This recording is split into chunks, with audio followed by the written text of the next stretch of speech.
The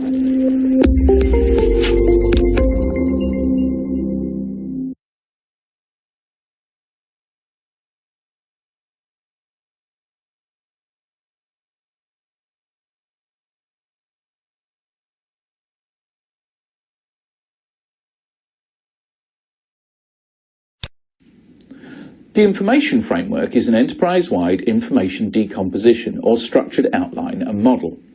The structure is very rich, but based on rules that are easy to understand. In combination with the business process framework, it offers a way to explain how things are intended to fit together to meet a given business need. The business process framework defines the appropriate business processes, and the information framework adds definitions of information entities acted on and used by the processes, thus providing a means for capturing the structure and the expected behaviour of the proposed solution. The information framework is one of the few industry models that covers the breadth of an entire organisation. Such a model provides a standard way of structuring, defining and implementing information, defines consistent, common terminology, and allows reuse of the investment in it. Frameworks with an X, including the information framework, is the only set of standards that guides enterprises in their journey through the digital world. The information framework enables reuse via the separation of a technology-neutral information model from a technology-specific data model. More than one data model can be generated or developed from a single base or information model. The model includes all concepts typical of an object-oriented model: things of interest, called business entities or entities, relationships between these things, called associations, and a starting set of details, characteristics of these things, called attributes. Behaviour, or how things work, is not included. Behaviour is provided by interfaces or APIs that make up the integration framework, by the process framework, which also represents behaviour, and by the applications framework functional model. This module introduces you to the information framework, shows the relationship between the information framework and the business process framework, provides a case study that shows how the framework can be used, and gives you an opportunity to test your framework knowledge.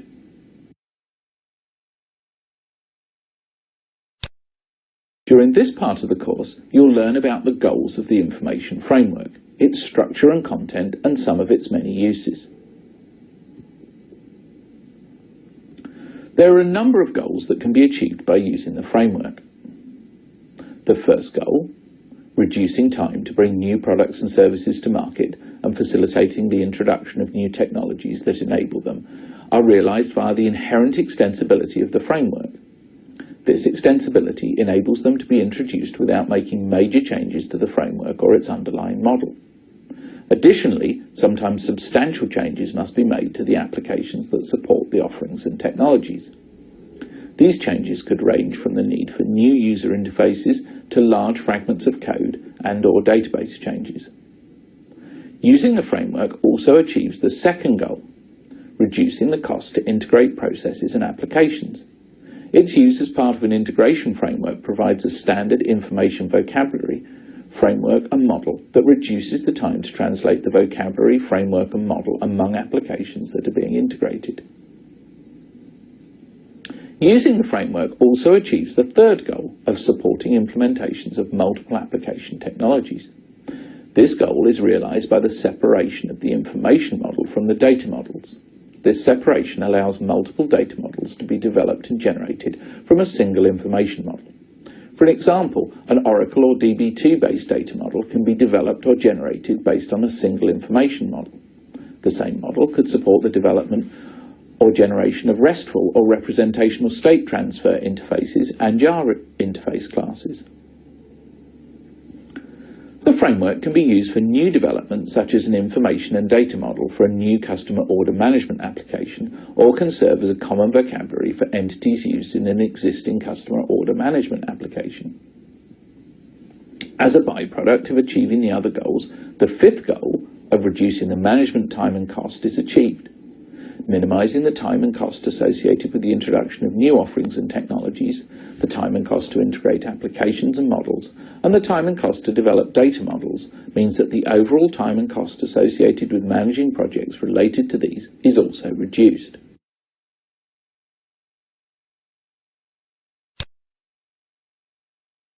Here are the 8 domains, one of the key concepts that made up the structure of the information framework which you saw earlier in the course. A mention was made that the common domain of each framework was somewhat different in each. The common business entities domain represents business entities shared across 2 or more other domains. As such, these business entities are not owned by any particular domain. In some cases, a common business entity represents a generic abstraction of other real-world business entities. For example, usage is an abstraction or superclass of business entities such as product, service, and resource usage.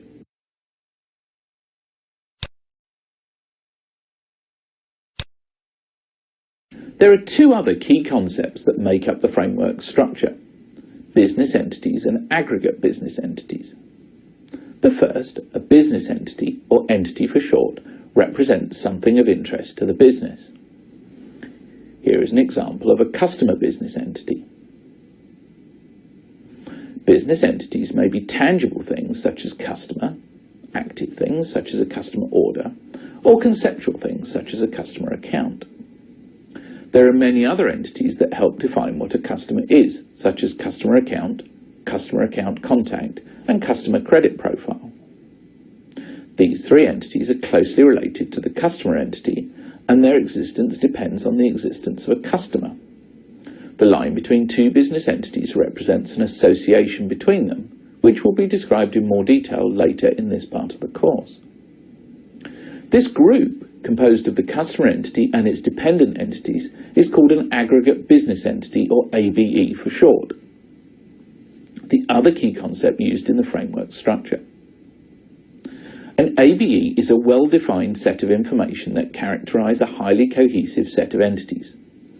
These customer entities, when taken individually, are more loosely coupled, via associations, with entities in other ABEs. For example, with the entities that are contained within the customer order ABE. Customer ABE information and customer order ABE information have very different life cycles and associated with very different processes. Entities such as customer are referred to as core entities because of the dependencies of the other entities upon it within the ABE. The ABE name is often the same as the core entity. ABEs may contain smaller ABEs related to their respective areas. Each ABE contains finer-grained business entities and their associated attributes. This is similar in concept to core processes in the business process framework, containing lower-level core processes, eventually decomposing into task processes.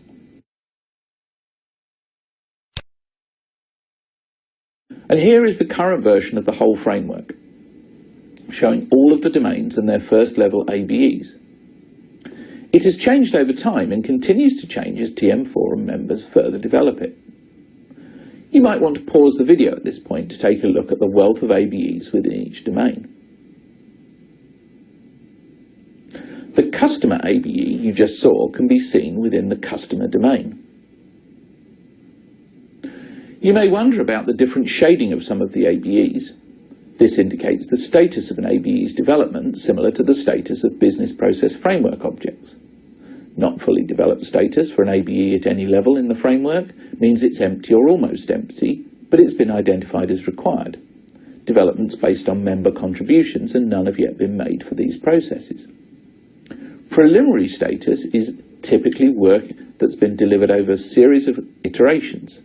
Any object in the framework with a preliminary status is usable as it is, but deeper study is in progress to complete the content of it. Some modifications might be made, and ABEs with no graphic mean that it's been fully developed.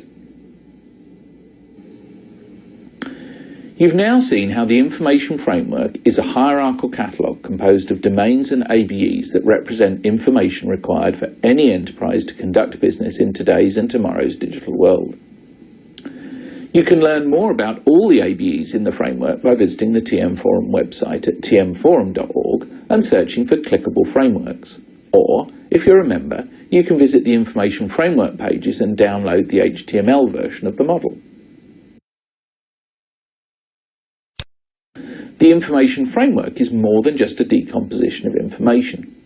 In the earlier portion of this course, there was a mention that the Information Framework consisted of being a framework and a model.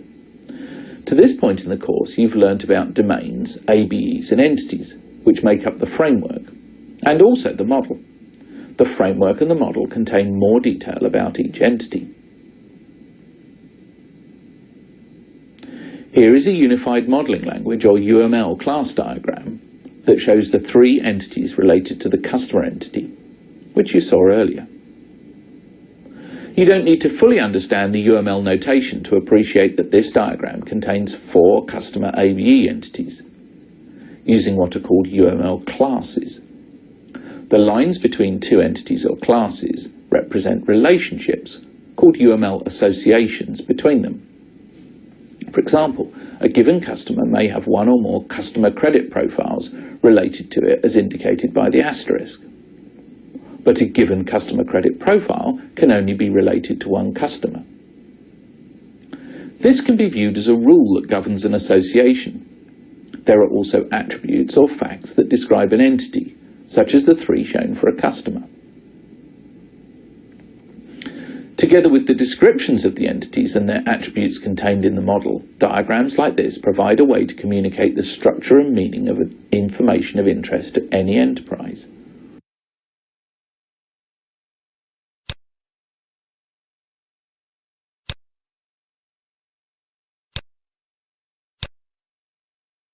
You can use the information framework in many ways, including to define the scope or area covered for a project in terms of the involved domains and first-level ABEs. The framework graphic that shows domains and their first-level ABEs is a good way to do this. As a starting point for database development by transforming the information model to an initial data model. To define information structures for use in application program interfaces, also known as APIs. Facilitating application integration by providing a standard set of information structures to which APIs are mapped. And supporting procurement requests by specifying standard information requirements for a solution being procured.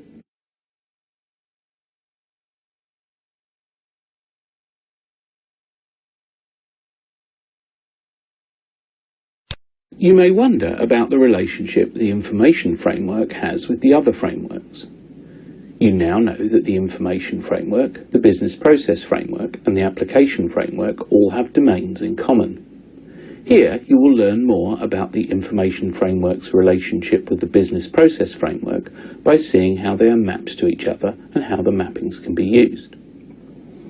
Please keep in mind that the business process framework and the information framework are the only 2 frameworks that have mappings at their lower levels currently.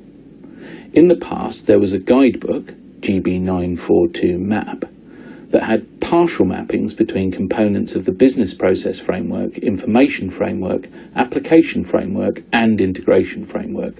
However, these were never completed and are very out of date. Here you can see the Consolidated Concepts and Principles Guidebook. This walkthrough will focus on the mappings between the information framework, first-level aggregate business entities, or ABEs, and business process framework, or ETOM, core processes, most of which are first-level core processes.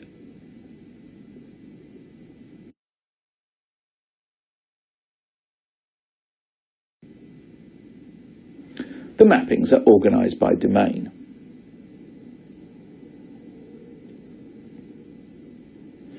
The principles for mapping will be explained to you during this walkthrough.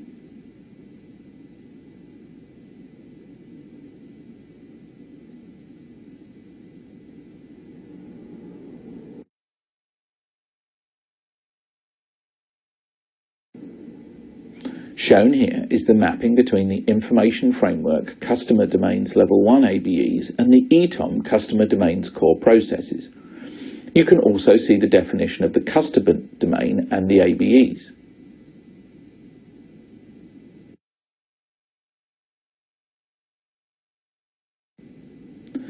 The ETOM vertical column is the vertical process category for the primary process. The acronyms such as B and RM for Billing and Revenue Management and F for Fulfillment are explained in the Principles for Mapping section.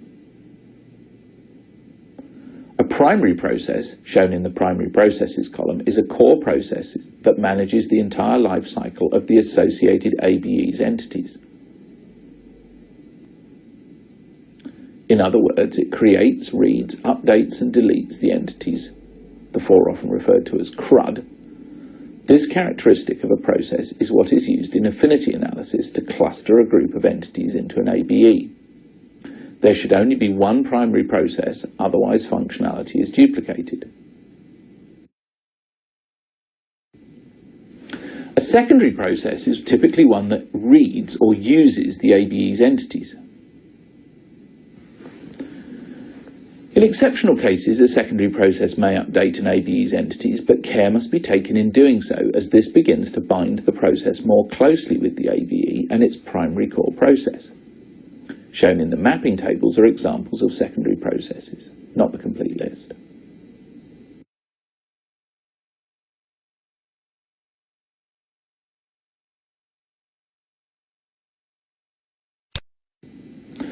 So how can these mappings be used?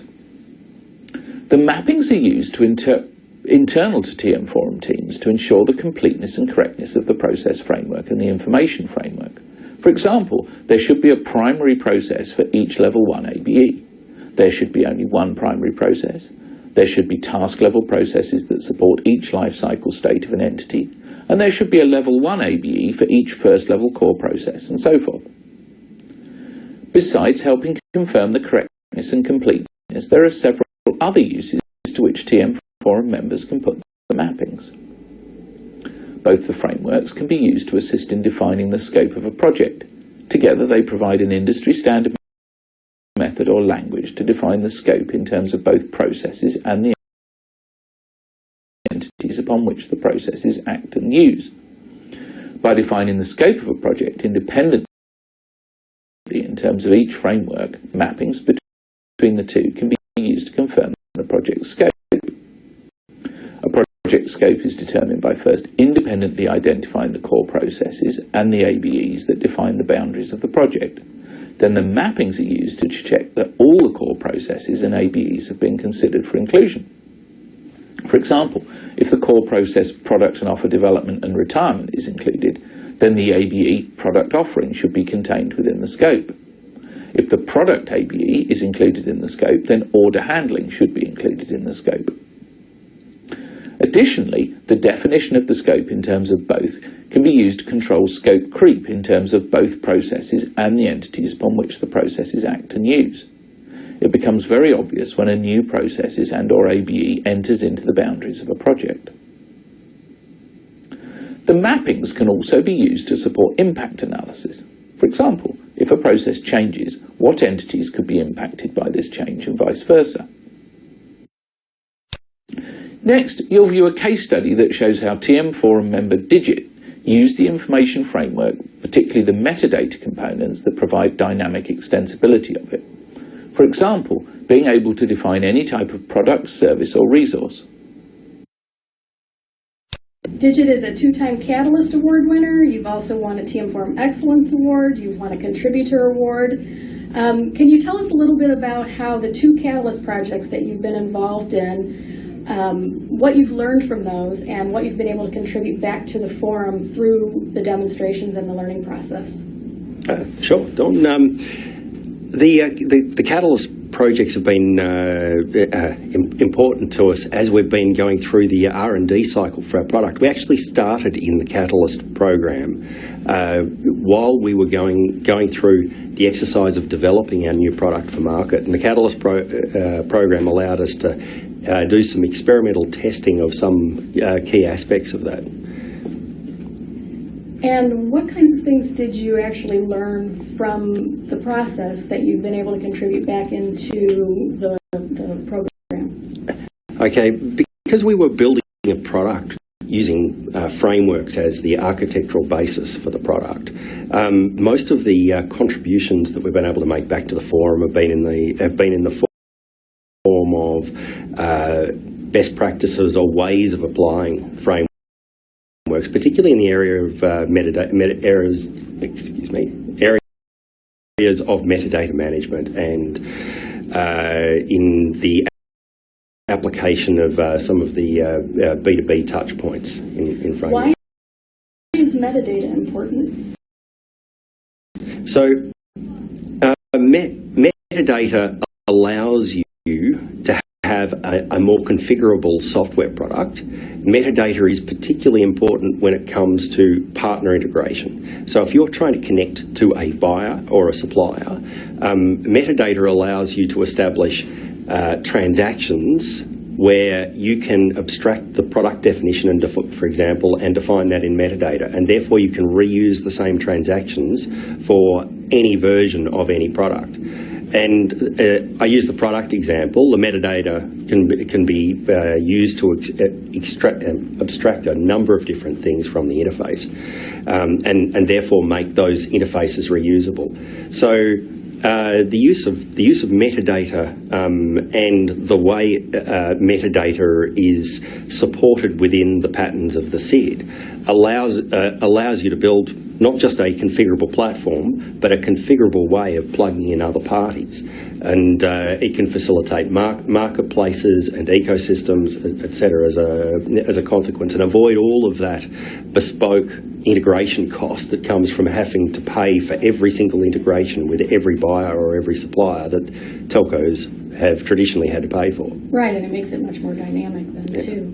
So, are there more things that you would like to learn? Would you participate again in the Catalyst program, and what are some other things you might like to learn? So it's hard to say what additional things we'd like to learn from the Catalyst project at the moment. We'll see them accumulate. We've obviously just finished delivering a Catalyst project, and that was a successful outcome for us. Over the next 6 months, I think we'll see what the next requirements are that we'd like to test in the Catalyst program. Okay. And what are you hoping to get out of attending Action Week here this week? So most of it in Action Week's about APIs. We've